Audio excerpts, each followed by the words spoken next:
Hello, I'm Darla Drew, and I'm the president of Backroom Productions. Welcome to Don't Miss This. It's a program about interesting happenings in the Black Hills and interesting people. I just happen to know a lot of them.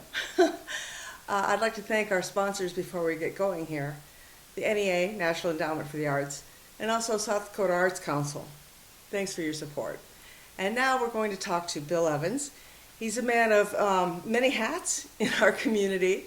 We're going to focus mainly on the music stuff, but he's also a city council member, so both sides of his brain work pretty well. And we're going to start with talking about just a little bit about him and his background. Hi, Bill. Well, hi, Darla. I have to say we really miss you on the council. We miss your voice. Boy, sometimes I'm really tempted to come back. Well, I would love it if you did, because you provide a sort of insight that few people have. And coming from the community so long, you really understand the heartbeat of the community as much as anybody that I've ever met. So thank you for your service. Oh, thank you for the kind words. I enjoyed my time there, but it does get grueling, as you know. It can be a grind. But, however, it's nice to be there when the big decisions are made. Hopefully they're made the right way. I hope so, too. So, Bill Evans, where are you from? What brought you to Rapid City? Are you a native? What's going on? Well, I've lived here most of my life. My father moved here. We moved from Montana, where he just finished building the Glasgow Air Force Base. He was the concrete superintendent on the missile site project, and really was responsible for all three squadrons of 150 total. It was a giant project. We moved here in 1961, and at that time my brother was just entering high school, and Mom said, we're not moving around anymore, so we sort of landed here, and that's where I grew up. I stayed here through high school. After that, I went to the University of Nebraska, where I got degrees in architecture, music, and chemistry. Okay. And Wow. then I planned on working in architecture. And at the time, it was right when the Jimmy Carter recession was going on. They weren't hiring a lot of construction. So I thought, well, maybe I'll do music for a while. Came back and got the orchestra director's job in my alma mater, our alma mater, Stevens High School. Yes. And yes. I planned on doing it a couple of years. And as you know, 40 years later, I retired. Wow, and what a great, successful legacy you left. You know, the program is strong and very productive, with really great musicians coming out of the orchestra group there. And the band as well. You know, they've just got a really solid music program. Stevens is a wonderful place to work because we have a very, very smart population here in this part of Rapid City where we grew up. We were blessed to have that. Supportive parents, and frankly a school board and an administration that pretty much left me alone to build the program. When I started at the Stevens Orchestra, there were 5 kids in the program my first year. When I left, we had well over 180 playing and over 1,200 in the city. And we worked as a cooperative group, growing from 2 full-time employees as string teachers to 7 when I left. So the program grew, and as you know, it's been pretty dominant in the all-state orchestra over the last 40 years or so. Not to fan the flames of what is kind of thought of as not a controversy, but a conflict between the two schools, competition between the two schools. But Stevens rocks when it comes to the state, competitions and things like that. Both schools are very successful in the They arts are. category, and both orchestras are fabulous. We've been blessed to have really, really talented teachers teaching at every area of the city. Yes. And it was always my philosophy that the kids from this part of town, which may be slightly more advantaged, had really they didn't deserve a better education the kids did over in the northern part of town that was maybe a little less wealthy. Yeah. And it was always my goal to make sure educationally they were serviced exactly the same way. And we've had so many really, really fine players. In fact, one of our gals that came from north in that part of town is a regular staff member at the Aspen Music Festival. Oh. So, I mean, they can really go anywhere from here if they want to study and work hard. Well, Backroom also supports our program is Dakota Instrument Drive, and we do supply those instruments to kids that are in the starting point of their orchestra world, which is fourth grade here. We're so fortunate. And so if they can't afford an instrument, they can get one from Dakota Instrument Drive. We're repaired, new strings, ready to go, and something they can be proud to play. Well, that's an amazing program, and thank you for doing that, because, if you build it, they will come. And I know that I grew up in the band world here in town. Of course, I played piano, but I started the saxophone in fifth grade. But I don't remember ever being shown the cello. I don't know how I missed out on that. And so when I came back to town, I immediately started, when I became the string coordinator, the goal of having every child touch a string instrument, hold it, try it out. And that's the reason we do our program every fall, or did and they're still continuing it, where every child comes up and plays this short little rote tune we teach them.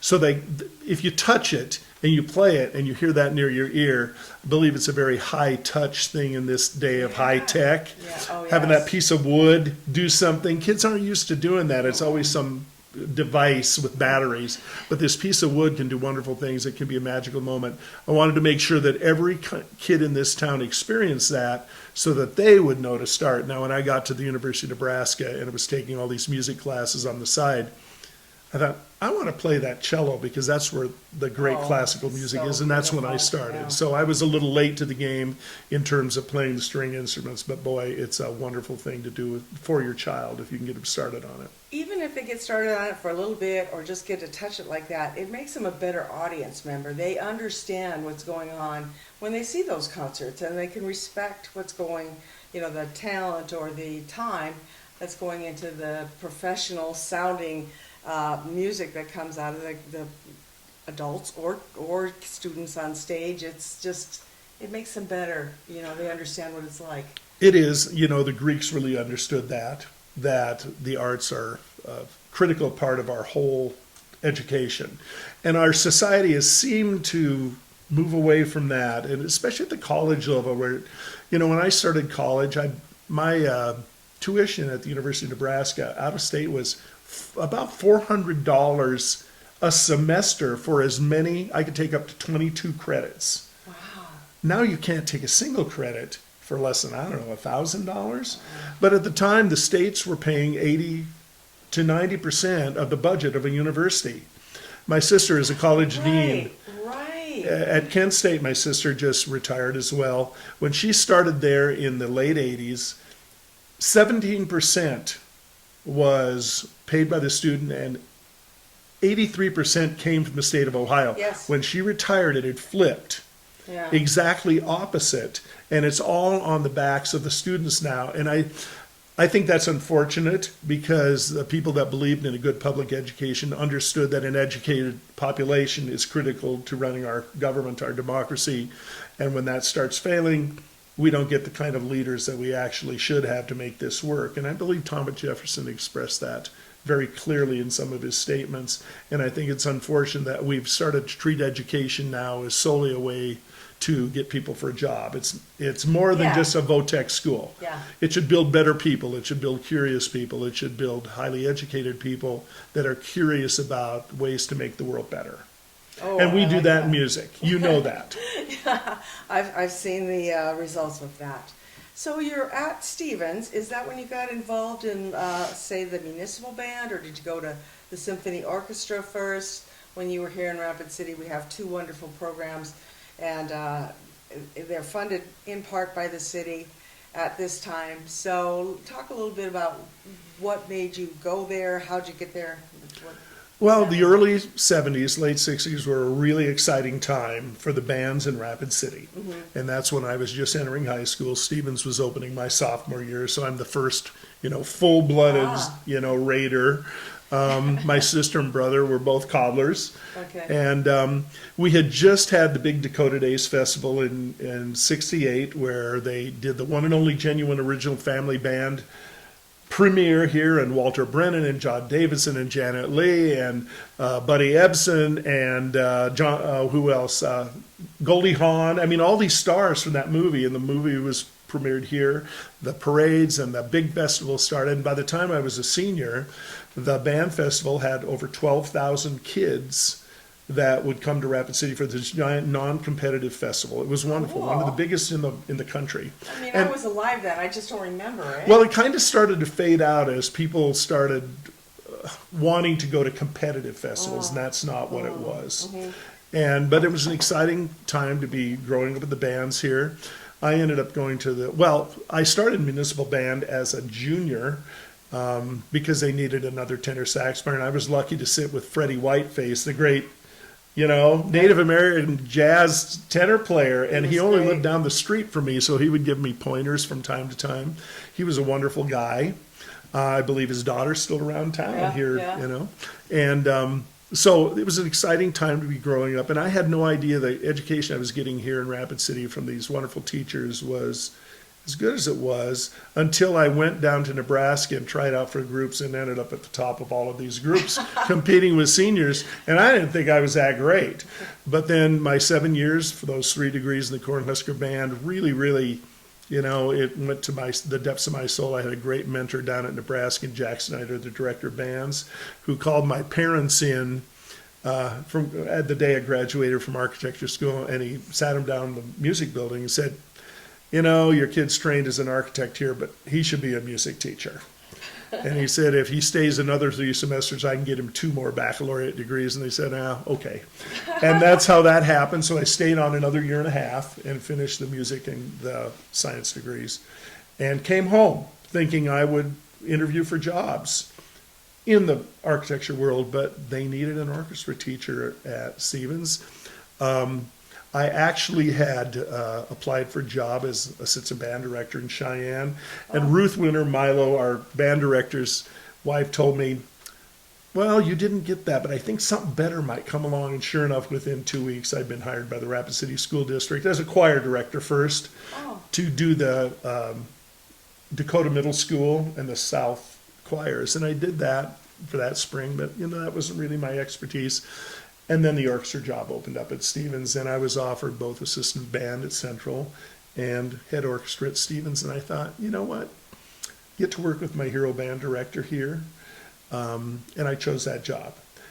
Ironically, Jack Knowles down at Central became such an influence because he was such a master of the literature that helped me out so much my first 2 or 3 years. And so he really helped launch my career as an orchestra teacher. So, but when did you get started with the performance end of that? Yeah. Well, they needed somebody playing in Municipal Band, and I started there. So I really started playing Municipal Band in 1971. Wow. So it's been in existence 105 years. Yes. I played for like 53 of them or so. It's kind of scary to think that. And I think Deb Knowles and perhaps Marianne Downs are the only 2 that have been in that longer than I have been. But I've been continuous because I don't think I've missed a year. I've played at least 1 concert with them every year for all these years. Incredible. So yes, and they are a free concert series in the summertime on Wednesday nights, every first and third Wednesday, or we rehearse on Monday night. okay. We have to be quite skilled at sight reading because we get 1 or 2 run-throughs on the piece, and then we put on the concert. And some of the music we pick is quite challenging, as you've heard. Of course, the band gets better throughout the season because people get back into practice. And our concerts will either start in the first or second week of June every year, and we do 8 of them. Once in a while, if there's a special event like a flood memorial or something, we will do 9. They are in Municipal Park, downtown Memorial Park. The band shell was built with the Vision funds for us about 30 years ago. Yeah. One of the first Vision projects that was done outside of the Civic Center, in fact, and I think it's been a great asset for the city.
The Municipal Band has been around for 105 years, and it's been supported through funds from the government of Rapid City exclusively, and then some donations from the tip jar there on the stage. Yeah. But we don't go and actively do fundraisers.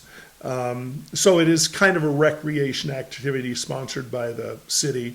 And we've had some huge crowds. And a few years ago, when we started doing the 4th of July concerts preceding the fireworks, we've had 4,000 or 5,000 people down there for those concerts. Whoa. And it's a wonderful event. And I hope people come out next week on the 4th of July. And this may not be aired by then, but I think it will. yeah, the 4th of July concert will be wonderful in the park, and then the fireworks follow shortly after that. And it's a beautiful spot to watch it across the lake. It is. So, I was director of the Heritage Festival for a couple of years, so I was down there for those things. And then, so you got one coming up the Wednesday before the 4th, so it's like the it will third? actually, that's the one time we're varying our schedule. Okay. So we will be on Thursday before the fireworks. Okay. The That'll concert will be on the 4th, fantastic. not the Okay. 3rd, which is Wednesday. So. Okay. And it starts when? At 8? It starts at 8 o'clock, Yeah. and it will be a slightly longer concert that will extend probably to 9:10. We try and time it just before the fireworks, and then we start playing recorded music as the band packs up to more of the thing. The whole idea behind this was to bring a little of what they get in Boston and Washington, these big cities with great arts budgets and orchestras and everything every year. I've been to the Esplanade, where our local player Bill Rounds has been playing for so many years.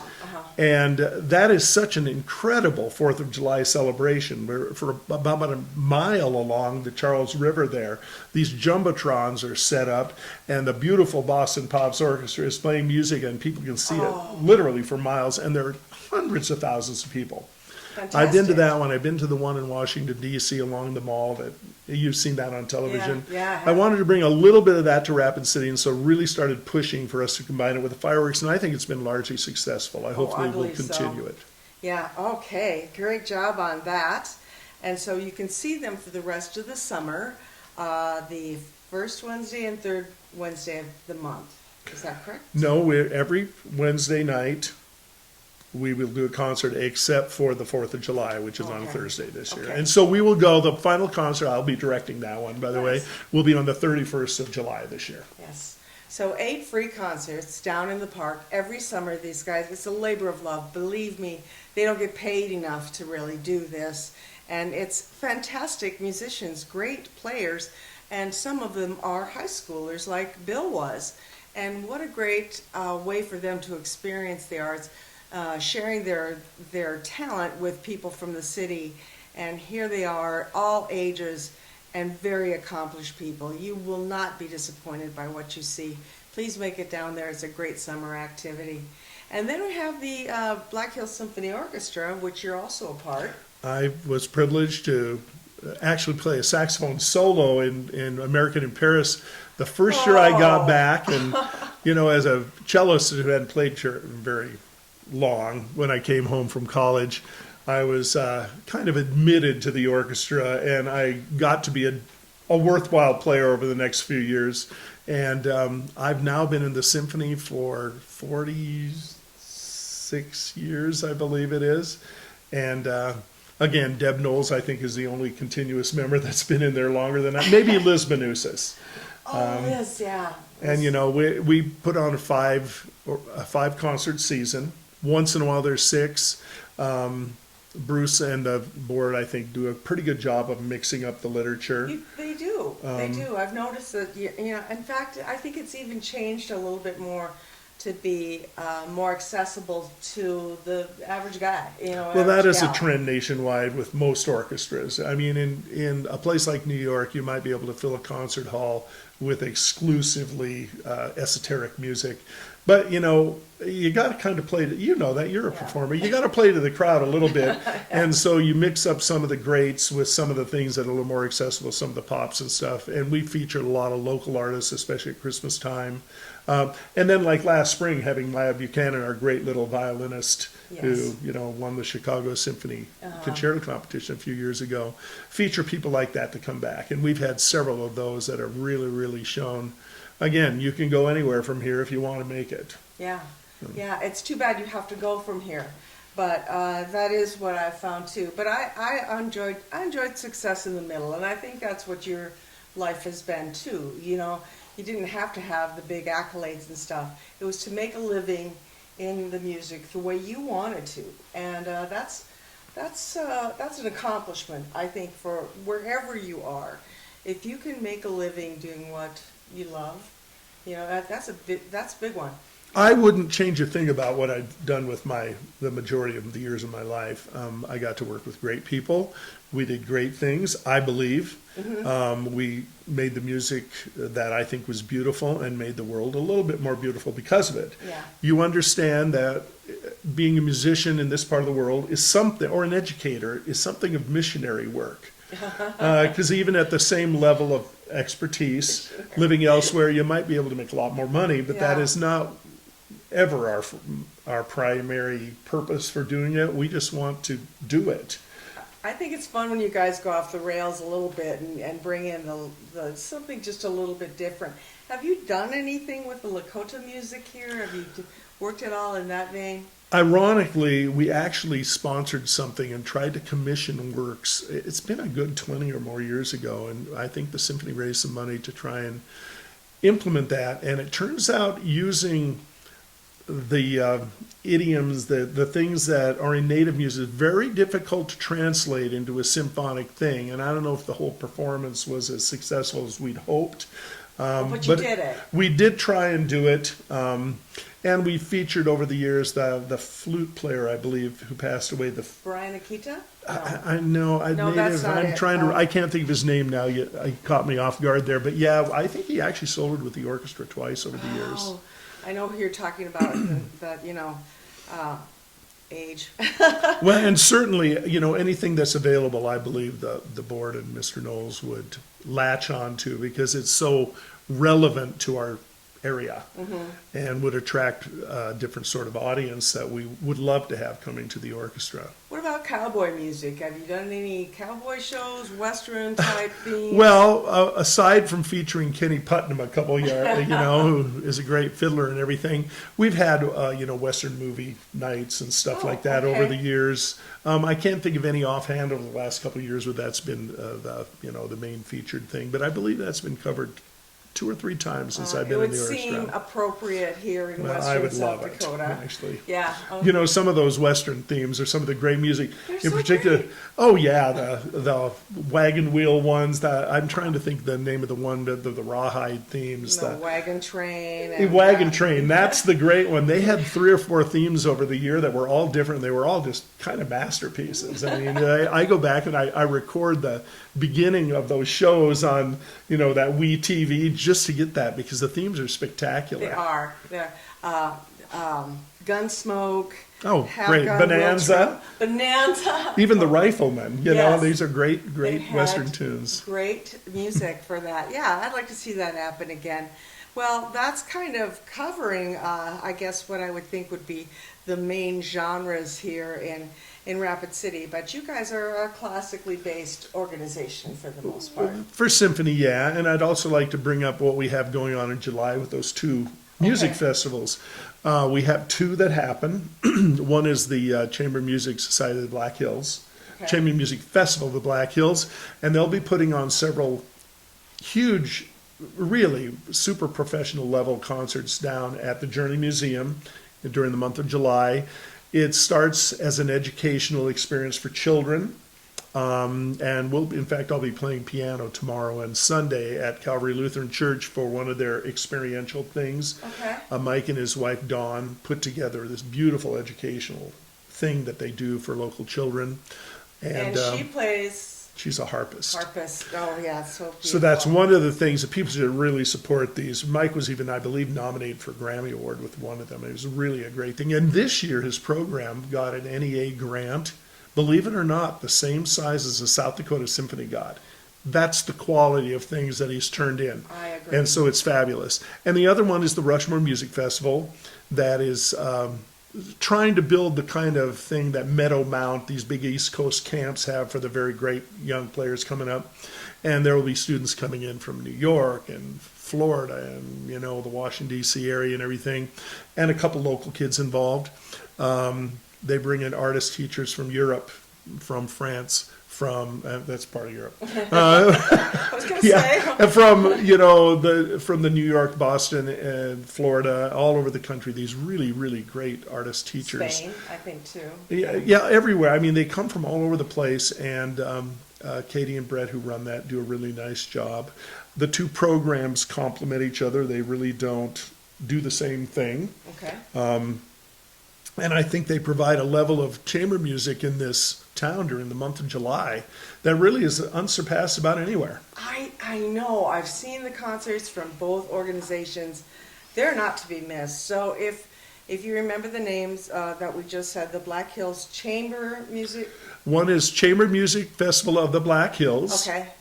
And do the initials. I think that's what their website is. But if you Google it, Chamber Music of the Black Hills, it'll show up. And the other is Rushmore Music Festival. Both their schedules are online now. And there will be concerts. In fact, like I said, starting Sunday with children, and then during the month of July featuring all the professionals coming I to town. will make sure and these I are go. players that they'll be the principal flutist of the St. Paul Chamber, or principal clarinet of the Atlanta Symphony, concert master of the whatever. I mean, these are truly great, great artists that they're coming to town, and I am just dumbfounded every year by the quality of music we can hear in this city that you'd normally only hear in a major city or on a great college campus like Indiana or something. And to get the seats would get you pay a couple $100 at Yeah. least for them in a big city. And we get it for $25. Yep, they are very affordable. Take your kids, take everybody, and talk to your friends, because this is really world-class music that's going on here.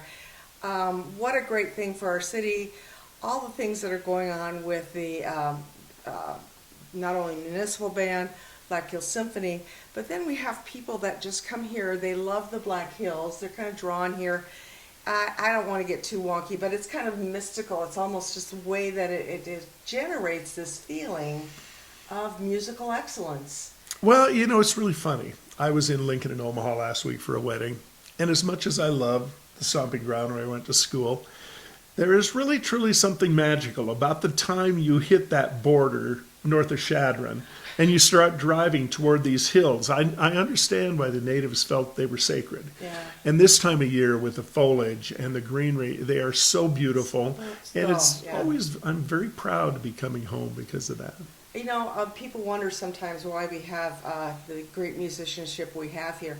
And I say it started 105 years ago. It's did. It's got a history, These things just don't happen.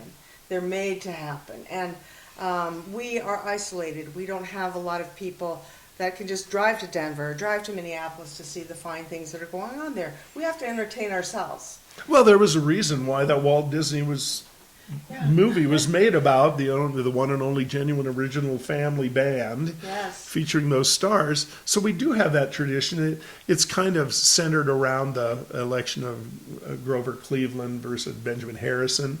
And, it's a wonderful story, and people should rent the movie. But like you say, that the remnants of that clan are still living in town. They are. You worked with them. You've played with them. They've been in my orchestra. They're still fabulous musicians. Yeah. And to think that legacy is here still 100 years later, 140 years later, is Yes. kind of shocking. And I think that's what gives us our footing for that solid musical magic that happens here, because we do have the people that, we're the pioneers of our music, arts. We have fantastic visual arts as well, and we can all point back to a history of that in Rapid City and support from either the city or the citizens. And you use the word pioneer, and that's still a great thing, because I was just talking to somebody about that. Rapid City, really, of all the towns I visit, seems like it is truly the new gateway to the West. It's where you feel it change. The Gateway Arches in St. Louis, but that still feels like, the East, the Midwest, that Midwest to us.